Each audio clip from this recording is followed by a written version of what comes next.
Welcome into the Inside Scoop. Today, Sunday, December 8th, and we are back. I am your host, Josh Newberg. We missed a show because of signing day. I know you guys watched that 4-hour live marathon that we did. So much fun hosting that show, but that was just the early signing period. We still have the late signing period. We're going to get into it. Today's show is action-packed. Also, today's Sunday. You know what tomorrow is? The opening of the transfer portal. So, of course, we're going to talk a lot of transfer portal talk in this one. But before we get going, let's recap some of these rankings. Let's see where it all finished after the early period. Texas, number 1, Alabama, Oregon, Georgia, Ohio State. That's your top 5. Now, 4 out of the 5 teams in the top 5 signed 4 5-star prospects. Texas, Alabama, Georgia, and Oregon all signed 4. Ohio State signed 2 5-stars. Then we get to Auburn, LSU, Texas A&M, Michigan finishes the early cycle at number 9. Tennessee, they sneak into the top 10. The Gators were surging. They're at 11. Notre Dame, Miami, USC, Penn State in there at 15 with a big flip on Friday. We're going to talk about that in this show. Then you got Ole Miss, Oklahoma, Missouri, and look at Florida State. We were missing them. One time they were at number 3 during the beginning of summer. They fell all the way out of the top 25, maybe out of the top 30, but they make a run at number 19. They are in there, and then 20 is South Carolina. So we're going to break it all down. We have a monster show. Great to be back, and you guys are here as well. Let's talk about the biggest developments in the recruiting world from the past weekend. Of course, signing day is in the rear view. The early period was from Wednesday until Friday. And there was action throughout. So let's get this thing started. But before we do, On3 Recruits fans, make sure you are subscribed. If you watch one of our videos during the 2025 cycle, jump on board, hit subscribe for me, please. All right, let's get into these developments. Now, Justice Terry, he does the unexpected. Call it an RPM buster, call it a crystal ball buster, whatever you want to call it. He busted it. Now, Justice Terry, the number 1 defensive lineman in America, committed to Texas on Friday. That's right. Not Georgia, not Auburn, not USC. I mean, at one point he was committed to Georgia. He flipped to USC, decommits from USC during the summer. And the entire time he's decommitted, remember, he's from the state of Georgia, and people were just connecting the dots. But that RPM percentage never dipped. I mean, it was in the high 90s in Georgia's direction the entire cycle. But in the end, Justice Terry is a horn. And that's one of the reasons why we follow recruiting, right? If we got up here and told you exactly what was going to happen, nobody would care. It's what makes it exciting. So Justice Terry spurns the in-state dogs to choose Texas. And if you watch the SEC championship game, you can see why the battle for Justice Terry was so heated. You got to have those big boys in the trenches. And Justice Terry, he's heading to Austin. And with that, the Texas Longhorns finish number 1. That's right. So we thought it would be Georgia. I mean, everybody was penciling Justice Terry in, but no, in the end, it's the Horns. And they have 25 total commitments, 18 of which rank as blue chip prospects. So 4 of those are 5-stars. You include Justice Terry, you got Jonah Williams, Lance Jackson, and Khaleke Lockett. Then you got more players inside the top 50. Cade Phillips at number 34. So borderline 5-star. Jamie French, borderline 5-star at number 35. Michael Terry III, borderline 5-star at number 44. You get what I'm going at here. This is an absolutely loaded class, very deserving of the number 1 overall ranking. And Texas is rolling in their first full cycle in the SEC. Watch out. All right, let's talk about FSU and their late bounce back. The Noles, they were a little disappointing. Heading into the summer, they had the number 3 ranked class overall. Then around signing day, they're hovering at about 28 to 30.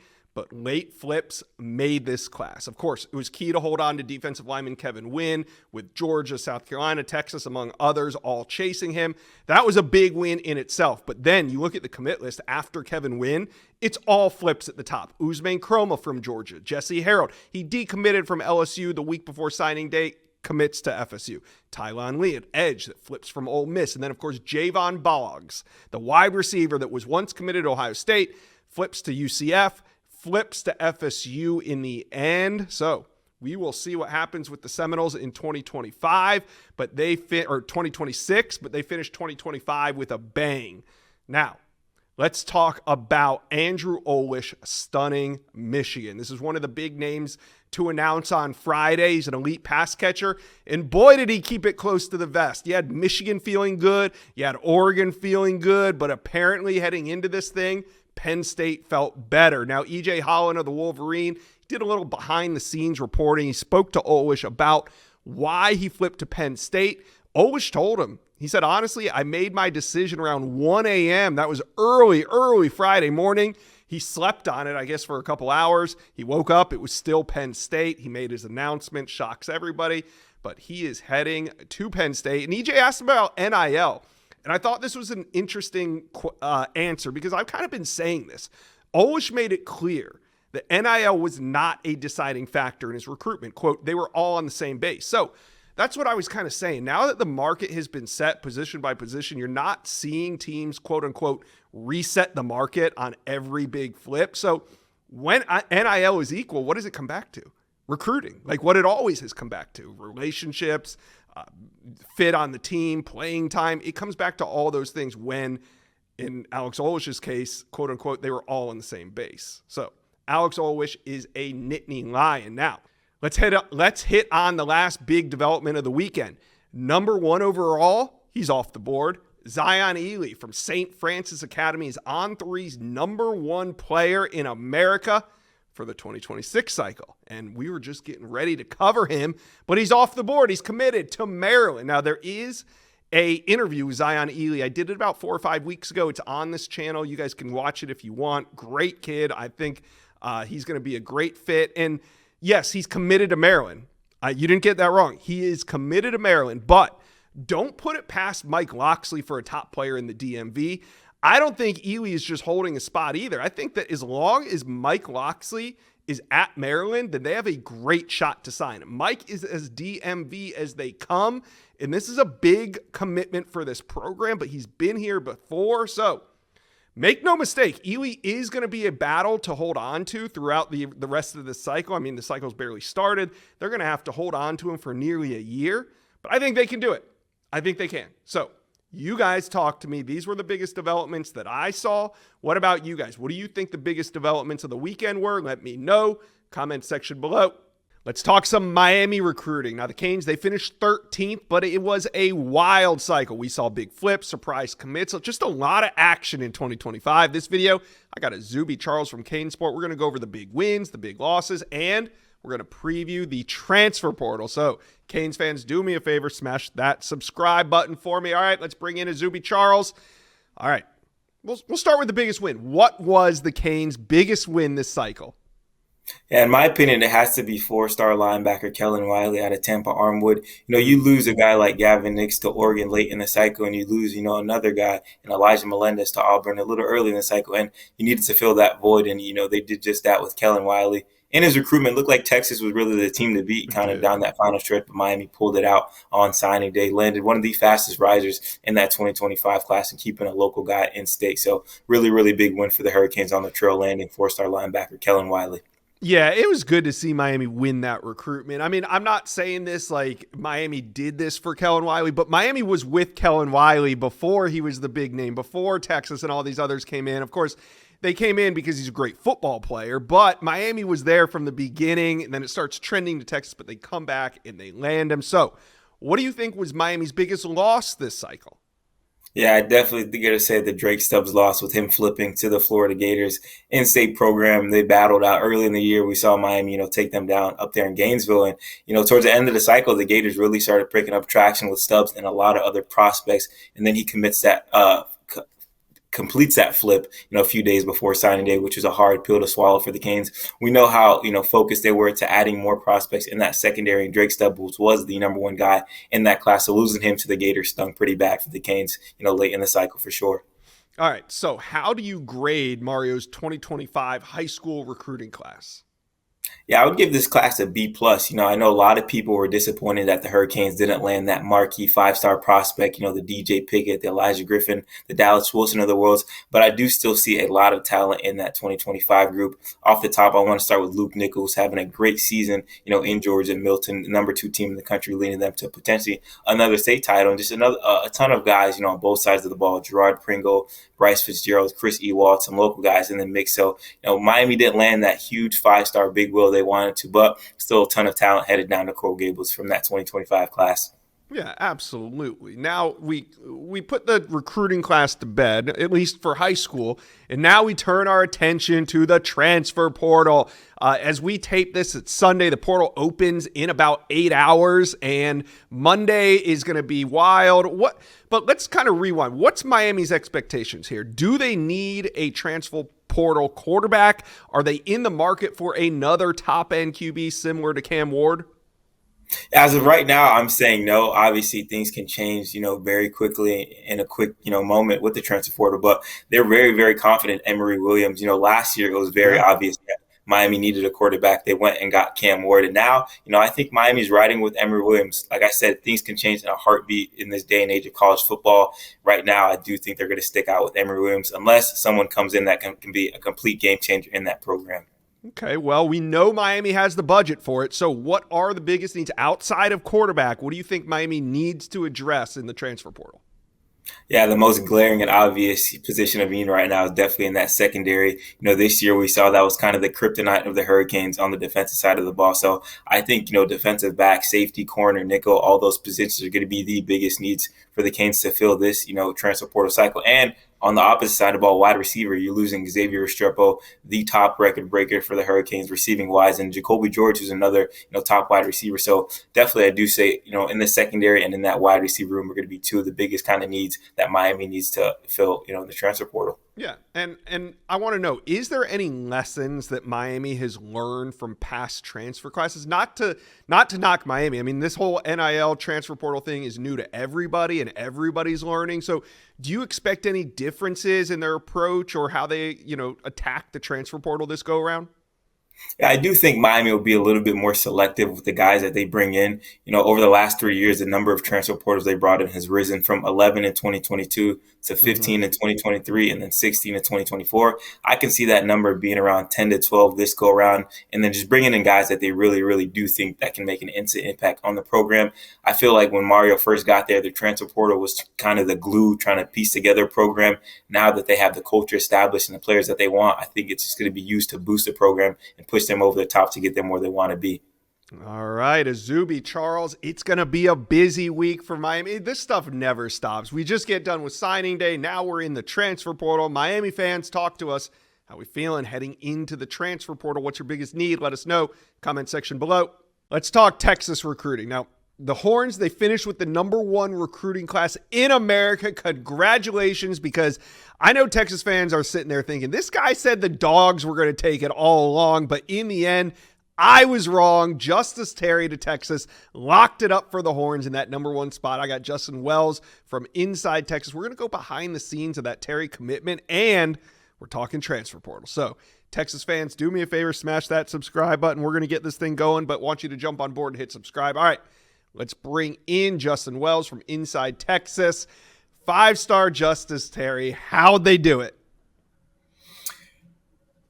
A lot of effort in a small window of time, a opportunity to play immediately, a very open defensive line, a depth chart, very inviting, and a pretty good NIL offer. Let's just be honest. They did a good job with the NIL offer. Waiting honestly, for you to say that, but yeah, but that kind of goes without saying. But Texas really, right. They jumped into this thing around September. And then I went to Manchester in late October. Actually, it was on Halloween when I saw Justice. And I got the sense that it was going to be Georgia. I got the sense that Kirby Smart wasn't going to let the #2 defensive tackle in the country out of his backyard. They really needed him. Georgia has to kind of stockpile. That state's full of D linemen for this class anyway. But when Texas snuck to Terry's game about 4 weeks ago, one of the recruiting staffers, Chris Gilbert, was on the sideline. And I spoke to a couple coaches at Manchester. They said, man, Justice in Texas is looking better. Like, Texas has a legitimate shot here. I still thought it was going to be Georgia, but Texas was getting closer. They were getting closer. The fact that Terry moved his decision from Wednesday morning to Friday morning, I think was the biggest, because that gave Texas the final offer. No matter what Georgia, Auburn, and Alabama were bringing to the table, Texas knew they had to get this guy, Josiah Sharma, Myron Charles, the other two defensive tackles in this class, both difference makers. They needed another one, and it wasn't going to be any bigger than Justice Terry. They just came in with a big offer. They sold him on the fact that you can play early and often to kind of make his own legacy outside of the state of Georgia, to kind of make his own path.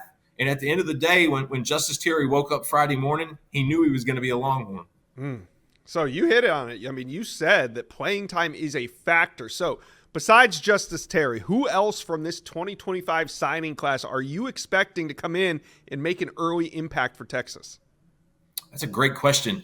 I think you have to mention Jonah Williams just because he's so college ready to contribute anyway. And Texas is pretty salty at safety. Michael Taft. They're going to lose Makuba, but Michael Taft, Jelani McDonald, Derek Williams. They got Xavier Fulsame. They've got some guys back there, but Jonah Williams is too good to ignore. He is way too good to not at least get on the field in some capacity, whether it be special teams or defense in some different packages. But I think Jonah Williams is a guy that's going to have to play immediately. Number one safety in the country by the On3 recruiting rankings. Khalik Lockett and or Jamie French. I think one of those two is going to get some freshman playing time. Could be both. Could be both depending on if Matthew Golden decides to leave for the NFL or not. I know Isaiah Bond is likely going in that direction. There's going to be two spots there to fill in. They're going to look at the portal, but I really do think that they like what they've got there, especially the three guys they brought in. So French and Lockett may both get on the field, but one of them is going to see some early playing time. Both are going to be early enrollees and arrive in January. Lance Jackson. And here's the key with him. He's got such a barren Sorrell frame already, one of the buck for Texas. He's already at 280.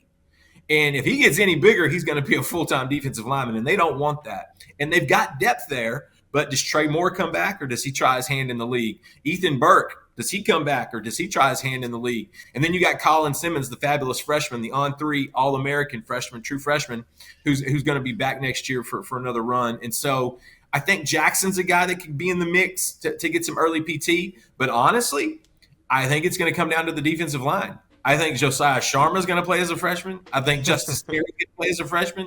And Myron Charles is going to be battling guys like Alex January and Melvin Hills and whoever they bring in from the portal. And they're going to bring in one or two more guys with some experience for that D-line in the portal. I think you have to look directly at that D-line for guys that are going to make an immediate impact. All right, we're going to talk the portal in a minute, but how important was it for Texas to finish number one this cycle, their first cycle in the SEC?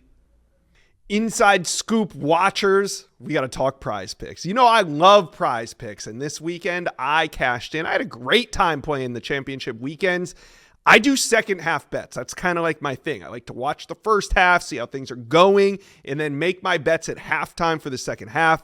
It's just what I do. But this week, I got a free square for you. We love free squares. This week, it's Patrick Mahomes. All he's got to do is throw for 1 yard, and you win. So we're going to play the Patrick Mahomes free square, but I don't know what am I going to team it up with? Give me your locks of the week. I need more picks. Put them in the comment section below. You guys know Prize Picks. It's really simple to play. I can make my picks, submit my entry in less than 60 seconds. Easy withdrawals, quick gameplay. That's why Prize Picks is the number one daily fantasy sports app.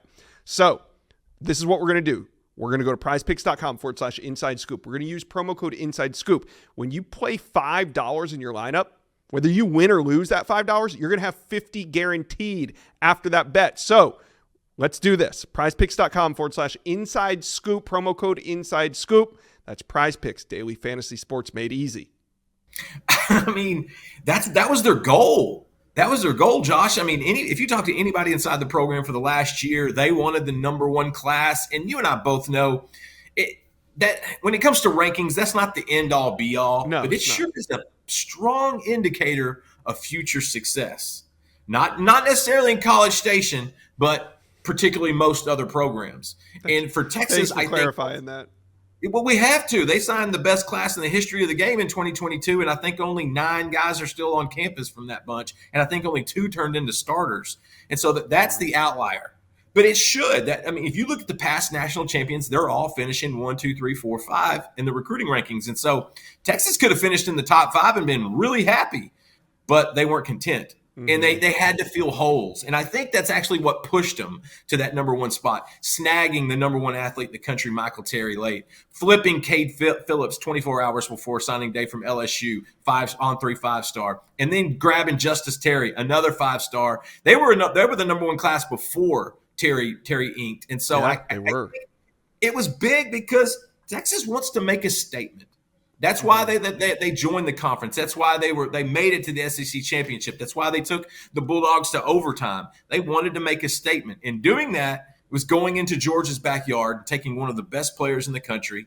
And doing that is getting that number one recruiting ranking and filling the holes. They had holes at D-line. They had holes at wide receiver. They had holes at tight end. There's a couple holes at linebacker. They were able to fill each one of those. And Sark also got his quarterback in KJ Lacey out of Saraland, Alabama. And so, hey, it's nice to say you signed the number one class, but it really is an indicator of future success in our job in this industry. And so I think that's why Texas wanted that number one spot, to just let people understand and know they are here and they are here to stay. Another quick caveat, Mac Brown's fourth year, number one recruiting class. Sark's fourth year, number one recruiting class.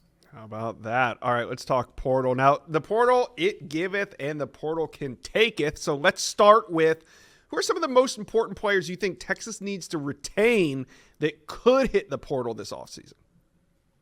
Ooh, yeah, that's a loaded question. So I think in this day and age with the portal now, retention as important as going and getting the best player available or filling a hole or two on your roster.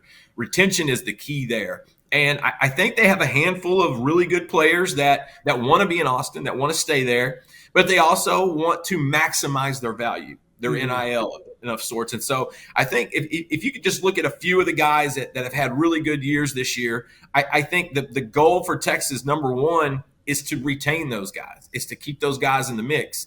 And so, you've got a handful that I think they want to be in Austin. I really do. But I also know that agents are involved in this now. I think we saw that in 2025's class more so than we have ever seen it before. It's evolving so much around agents, even with visits and things of that sort. And so retention is going to be big. Retention is going to be really big because they've been building in that interior offensive line and actually the entire offensive line for the last 3 years. You want to retain some of those younger guys that you got a couple of years ago, like a Neto Umeozulu, a Cole Hudson. You want to keep those guys in the mix. They have experience, they have snaps, and they can slide in because this O-line is going to be different. Kelvin Banks and Cam Williams are probably leaving, so you want to make sure you keep those tackles happy. Trevor Gooseby on the left, Brandon Baker, the former 5-star out of Mater Dei, on the right. Then on the defensive side, you got to make sure Anthony Hill's happy. That's your middle linebacker. That's a guy who should be a Butkus finalist, had an incredible year. He's going to be all SEC this season. You want to make sure your DBs are happy. You got one over there on one side, Manny Muhammad. You got a big-time safety in Derek Williams, who's coming off of an injury. And then again, they're replenishing that D-line, so I think you're going to actually see them be more proactive when it comes to that spot. And then you've got guys like Colin Simmons, and you got guys like Ethan Burke. Those are players that want to be in Austin, and so you've got to make sure you retain those guys. And to me, that's going to be the most important goal for Sark. It's not going and filling in 2 or 3 holes. It's making sure they keep the guys that they recruited, built relationship with, and developed. All right, so how active do you think Texas will be when the portal opens, and what positions in need do you think they will address?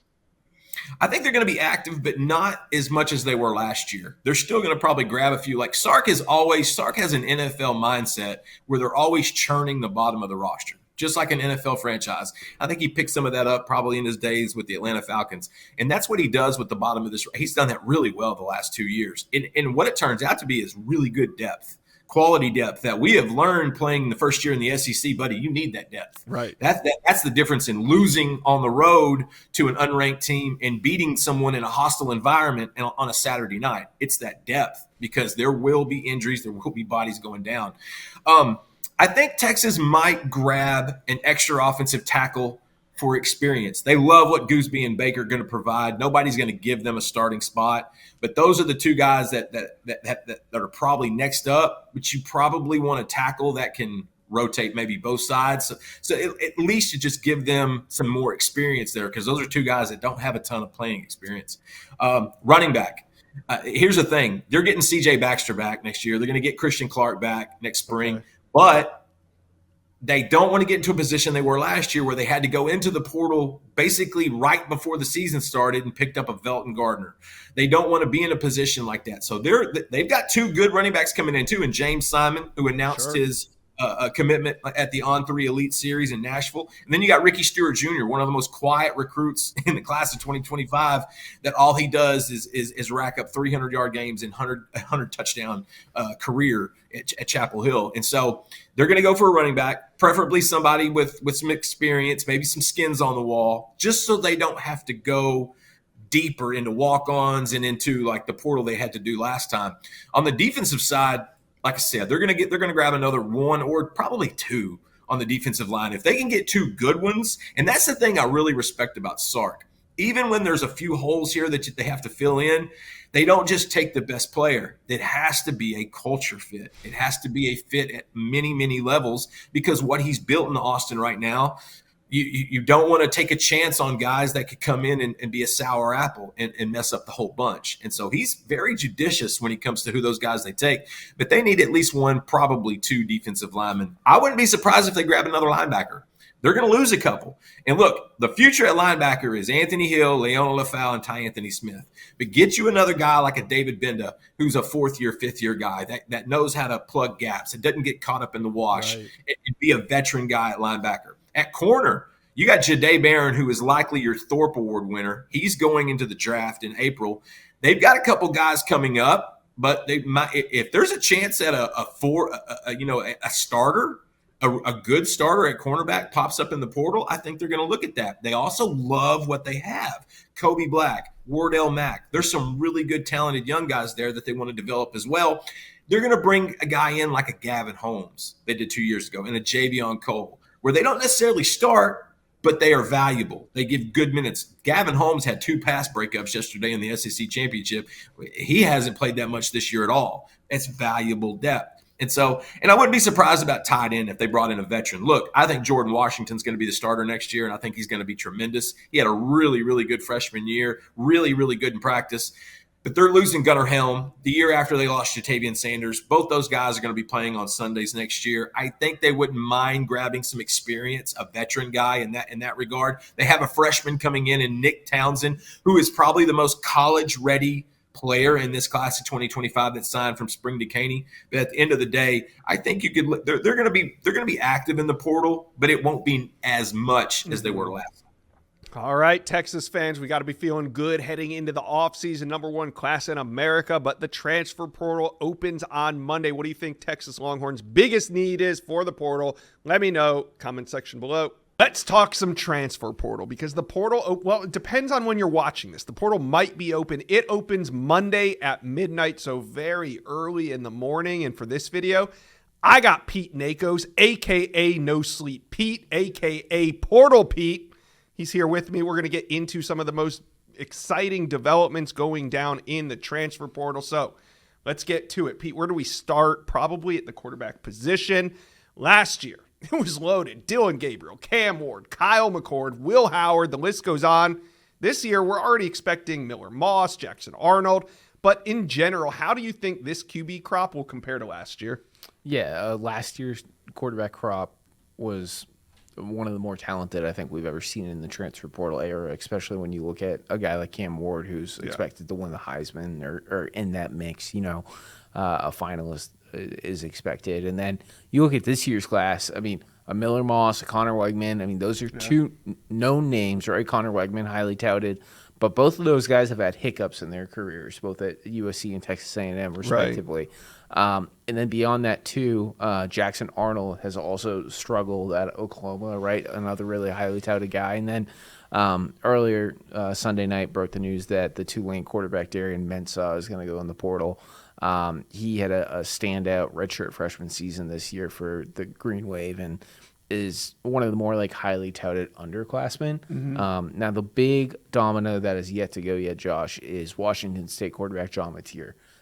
He is one of the more speculated about quarterbacks who could go in the portal. He's yet to announce any decision on that. As Coach Jake Dickert said, he's still going through bowl practice and like nothing's changed. But the big one there, Josh, is his offensive coordinator, Ben Arbuckle, recently took the Oklahoma offensive coordinator job. So everyone in Oklahoma has their eyes on what John Mateer's going to do. Yeah, playing a little game of connect the dots there as Pete's phone is just buzzing over here. So we could be breaking news on this show. Make sure you keep on watching. So I get kind of a feeling that, we said how great last year's QB crop was, but this year, are teams spending more on retention? Guys like a Lenora Sellers, I don't know if we see him on the market, a DJ Lagway. Are teams making sure that they retain their top-end quarterbacks? Yeah, no, 100%. With someone like Longhorns, right, that's all about making sure that he's happy, then that he stays at South Carolina for how electric of a player he is. The one new wrinkle now to watch at South Carolina, though, Josh, is his offense coordinator, Dale Loggins, accepted the App State job on Saturday. So he is going to have a new offense coordinator in 2025. So that's going to be one thing to watch. And then you look at roster retention and things like that at Florida, right? DJ Lagway, highly touted, lived up to that in his true freshman season. Now he's back. I think he has a lot to do with the reason why Billy Napier's back for another season. And now Florida's going all in on building that roster around DJ Lagway so they can be in this 12-team college football playoff in 2025. Yeah, you kind of got that feeling with the Florida Gators down the stretch, the belief that Billy Napier was coming back, and then their whole recruitment at the end kind of centered around DJ Lagway. So, yeah, you can tell that there is some retention going on. Now, let's move on to the wide receiver group, because this market seems like it's going to be hot. We've already got former 5-star wide receiver Micah Hudson declaring that he's going to hit the portal. Then 2 studs from Kentucky, Barian Brown and Dane Key. Probably just scratching the surface here. Yep. What's a number one wide receiver go for in this year's market? It goes anywhere from $300,000 to $1 million. And obviously, we've talked on the show before, Josh, how Ryan Williams and Jeremiah Smith and Ryan Wingo, including Isaiah Bond as well, kind of reset the wide receiver market. And I think we're going to see that play out in the transfer portal. So depending on the school, depending on the player, depending how highly sought after they are, definitely between $300,000 and $1 million. And are teams also willing to spend to retain some of these guys early on? Are you hearing that some of these outstanding freshmen are looking to return, or are they shopping around? As of right now, on this Sunday night, both Alabama and Ohio State are going all out to make sure Ryan Williams and Jeremiah Smith stay put. Obviously, a lot can happen over the next 20 days or so. So we'll have to follow that, to monitor. And the one thing with the transfer portal, right, that arguably, right, everyone has their own opinion these days. The 12 best teams are in the college football playoffs, so they're all still playing football. So some of the more talented players who might decide to leave have yet to announce their intentions. Yeah, we kind of experienced that with the last cycle, and there's always that balance of like, are these guys going to put their names in early? Are they going to be respectful and wait? You just kind of never know. Right.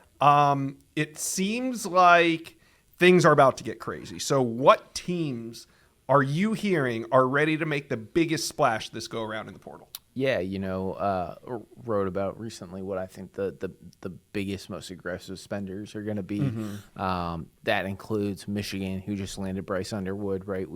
One of the more highly publicized NIL recruitments. I don't think that's going to end when the portal ends. Right, they're not just... they're not. That's not it. And then also looking at Florida, who is gathering dollars because they brought back Napier. And then there's some other teams too. One team that I didn't include as an aggressive spender early on, who has really popped up to me in the last 10 days when I keep making these phone calls, Nebraska is going to do everything they can to make sure Dylan Rail is happy. Okay. That makes sense. That wide receiver room is getting revamped, and that's not going to come at a cheap price. Yeah, some teams need weapons. So we're going to be talking transfer portal all week, all month. Transfer portal is going to be the topic of conversation on this channel. So you guys let us know, what do you think your team needs the most in the portal? Let us know. Comment section below. Recruiting is ever changing. And today there's a new word that you got to add to your recruiting lexicon, and that is reclassification. Sounds just like what it is. It's when guys move up a class, generally speaking. So this year we've seen some 26 quarterbacks move into the 25 class. We see it more and more every year. So I brought in Director of Scouting and Ranking, Charles Power here. We're going to break down what a reclassification means on the college level. So before we get going, you guys do me a favor, smash that subscribe button. All right, Charles. So let's generally talk quarterback because, we got Julian Lewis this year, Brady Hart, also Jakeem Stewart. He's a big defensive lineman that reclassified. Last year, we saw Cutter Boley, Colin Hurley reclassified, and of course, the great Ryan Williams at Alabama, wide receiver, was a reclassification as well. But so far, how have recent reclassifications fared? Yeah, Josh, it's a mixed bag. It's not the prettiest picture, to be honest, but this is a trend that we really saw take off in the 2022 recruiting cycle. Mm-hmm. Think about Quinn Ewers, Sonny Styles, LT Overton. A lot of those guys were top prospects in that cycle, and that really is when this kind of became a kind of a bubbling trend. We saw that originally with JT Daniels, who went to USC and kind of transferred around, but it's something that we've seen the last couple of years. And I think we're going to have a better picture of this probably coming out of this NFL draft than we've had to this point. Mm-hmm. I would say it's to this point it's not the best picture, but I think we'll have a clearer picture as we move in the next couple of years. But it's a regularity, kind of a norm that's here to stay, it appears, just based on what we've seen so far. Do you think there's a position that it benefits? Do you think there's a position where, maybe it might detract from somebody's career? I think the benefits are probably more so in terms of getting to college, getting the NIL money, maybe financially in terms of the immediate payoff, getting more of a challenge. I think a guy like Ryan Williams appears to be kind of a unicorn. Like Ryan Williams was a two-time Mr. Football in the state of Alabama, extremely productive, historically productive, and he, I think, has kind of bucked the trend and kind of and been probably the biggest success story. But in terms of I think there's clear positions that it could be a detriment for. You'd think about quarterback. Yeah, let's stick to the quarterback position because that's kind of where some of the biggest names have been reclassifying, and I don't think it's a trend that's going to go away. I think we're going to see more and more quarterbacks do this. Yeah. So, what's the upside downside of a quarterback reclassifying? Yeah, so like I said, I think the biggest upside is if you feel like the school that you're committed to, you can get in and maybe nail down a starting spot, that could be an advantage. Long term, in terms of the downsides, I think quarterback is a position where banked reps are key. Gaining confidence, gaining that experience, really, I think dominating as a senior. You look at the best quarterbacks in college football, the best young quarterbacks in college football are guys who had dominant senior seasons. You think about DJ Lagway, took a massive jump his senior year. Lenora Sellers is a guy who missed his junior year, had the best senior year among the 2023 quarterbacks, and you see what he's doing now in college football too. So those are guys who really leapt into college football just from a confidence, play style perspective, and that's what we see as the benefit of playing your senior year. Now, at times it can be a little. It can be a little, maybe seem boring, dominating that competition, but that's really where you build your confidence and you make we generally see the biggest jump in high school. Yeah. And why are we seeing more of this? And it's not strictly coming from the athlete. I mean, you and I both know behind the scenes, colleges are pushing for this as well. What's going on here? I think for some colleges, some college coaches can view this as maybe a recruiting inefficiency, and you can you don't have to protect your commitment for the length of the cycle. So you're saying what you do is you kind of get them committed like a Brady Hart was, and then 2 weeks before signing day, when nobody's paying attention, nobody's trying to flip your quarterback, you announce that he's reclassifying, and now it's just a quick march to signing day. It's an easier way to get these guys on campus. That makes sense. So I think that's probably the biggest value add when you look at what a reclassification can do. And some of these prospects, we're talking about like some of these prospects are like high end 5-star type of talents.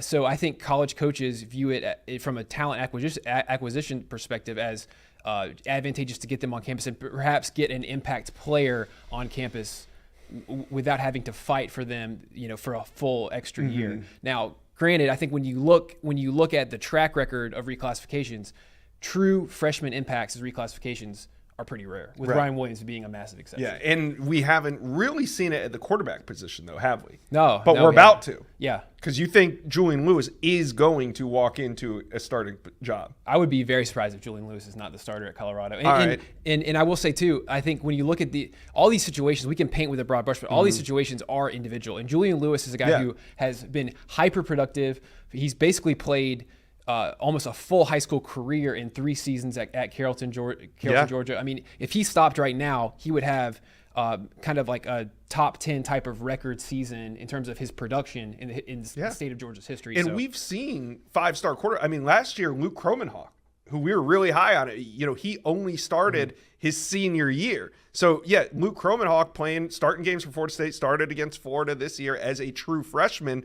But Julian Lewis, who's going to reclassify, will have played in almost almost 3 times as many games as Luke Kromenhoek. Yeah, and he's thrown a ton of passes. So you can't necessarily overly generalize. Like, Julian Lewis is probably like as ready to play in college as he's going to be. So I think you have to look at each individual situation.